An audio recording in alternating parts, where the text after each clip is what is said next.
Well, look at it this way. It is a tool of empowering the management and operation, both strategic and operational response to the vaccine program. So for starters, it gives you information, and information is power.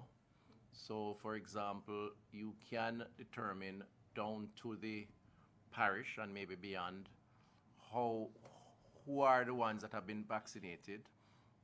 It can allow you to dissect the priority groups and those that are not, so your follow-up response to that. Remember, we have some priority groups, 60 years and over, comorbidities, that sort of thing.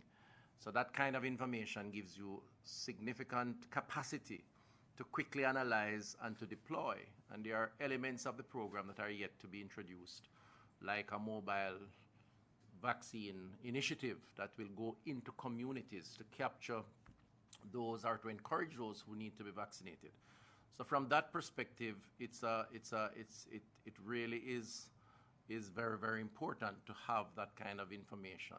The big decision is to get vaccinated, but once you've made that decision, we want to make it as easy as possible for you to follow through.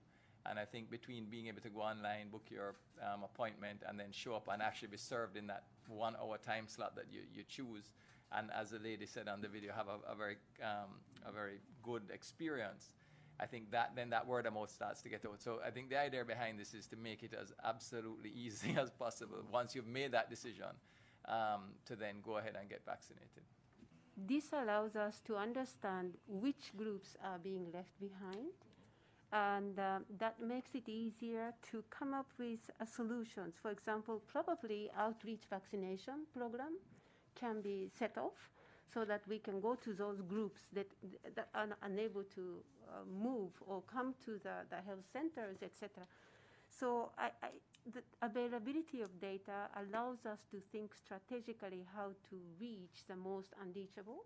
And I think that's the contribution to increase uptake of the vaccination.